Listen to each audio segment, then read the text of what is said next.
Hi,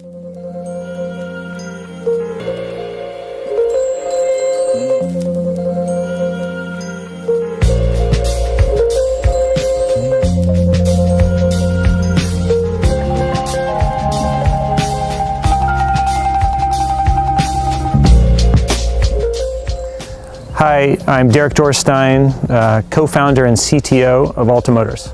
I'd like to introduce the 2018 MXR. For starters, the MXR has a retail price of $11,995. We've gone with the new Dunlop MX3S Geomax tires. We've also improved the foot peg. We have a grippier, lighter foot peg. We've gone with a grippier seat cover. We've improved the boot guard so it doesn't catch on anyone's boots anymore. And we've upgraded the suspension. We have all new generation of shock from WP and the Air 48 fork. We've gone also with a stiffer stock setting. So people are going to be a little more at home on a motocross track than last year's model. We also improved the linkage ratio and slightly reduced the rear wheel travel.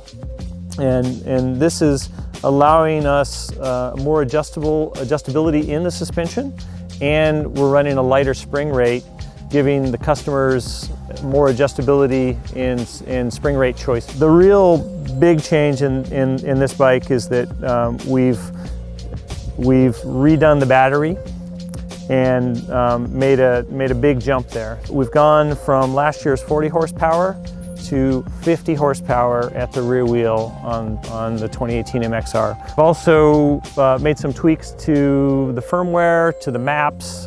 We've made the bike more trackable, more responsive. We've addressed every issue that we sort of heard and discovered in our racing and testing.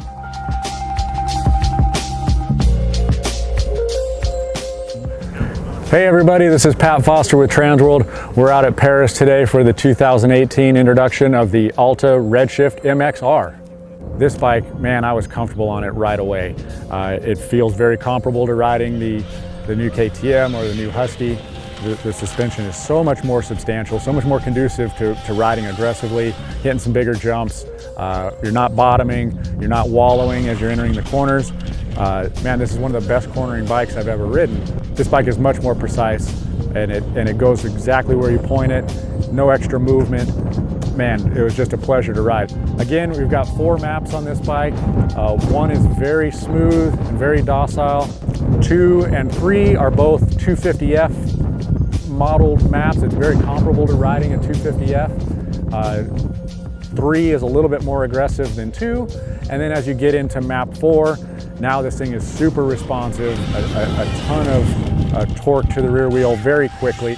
So the power delivery is very linear, but there's no hit, and there's also no soft spots. It's not like some bikes where you go, wow, gosh, I wish I had a little more mid-range, or it gets a little soft in the mid, or it hits too hard on top. The other thing I mentioned earlier, this thing corners amazing. The geometry is really good. You're kind of low in the saddle, which is conducive to laying it over in the corners. The front end tracks really well. Like I said, even better with this suspension package.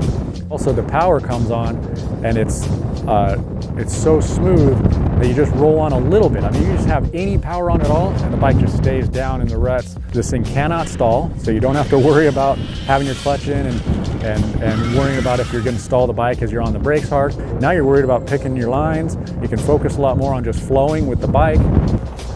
So if there's any downsides for me, one of them would be the weight. It definitely carries a little more weight than some of the other bikes that it competes with. The other thing is the battery life on this. While it is improved, you know, I'd like to ride more than the battery offers. You know, you could ride pretty aggressively for about a half an hour or so. The other thing that I think that they could improve is the rear brake pedal. I would like to have a little more traction on it. However, the braking action is terrific. Overall, I had a really great day riding. Really good time. I appreciate the guys at Alta bringing us out. You guys should check these things out. definitely a cool bike, a lot of fun to have. Thank you.